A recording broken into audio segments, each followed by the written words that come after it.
ការបិទព្រំដែនប៉ុន្មានថ្ងៃក្រុមអ្នកជំនួញថៃចាប់ផ្ដើមត្អូញត្អែថាពួកគេខាតបង់ប្រាក់រាប់ពាន់លានបាតឯណោះសហព័ន្ធឧស្សាហកម្មថៃហៅកាត់ថា STI បានព្រមាននៅថ្ងៃអង្គារទី10ខែមិថុនាឆ្នាំ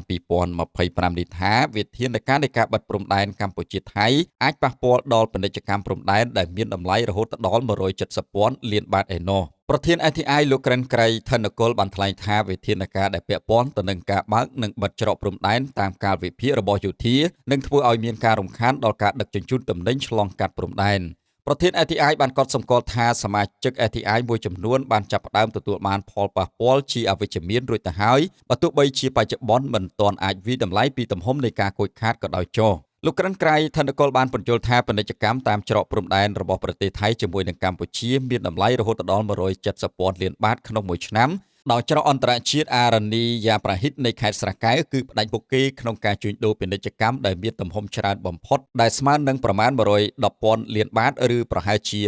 64%នៃតម្លៃសរុបលោកក្រិនក្រៃបានបន្តទៀតថានៅពេលនេះវាពិបាកក្នុងការវិតម្លៃនៃផលប៉ះពាល់ទាំងស្រុងប៉ុន្តែប្រសិនបើយើងគណនាដោយផ្អែកលើតម្លៃនាំចេញសរុបប្រចាំថ្ងៃវានឹងមានប្រមាណជា500លានបាតក្នុងមួយថ្ងៃទោះជាយ៉ាងណាក៏ដោយវាគួរតែត្រូវបានយល់ថាមិនមែនទាំងអស់នៃ500លានបាតនេះត្រូវបានប៉ះពាល់ទាំងអស់នោះទេមានតែផ្នែកមួយប៉ុណ្ណោះដែលត្រូវបានប៉ះពាល់ដូច្នេះយើងអាចនិយាយបានថាវាប៉ះពាល់ខ្លះៗយ៉ាងណាក៏ដោយលោកក្រិនក្រៃសង្ឃឹមថាស្ថានភាពនឹងមិនអូសបន្លាយយូរពេកនោះទេព្រោះការពន្យាពេលកាន់តែយូរវាជះឥទ្ធិពលកាន់តែអាក្រក់ខ្លាំងលោកទទួលស្គាល់ថាវិធានការវិសាមញ្ញបែបនេះនឹងបង្កការរំខានដល់ជៀសមិនរួចប៉ុន្តែលោកយល់ថាវិធានការទាំងនេះចាំបាច់ដើម្បីសម្រួលដល់ការចរចាគ្នាដោយសន្តិវិធី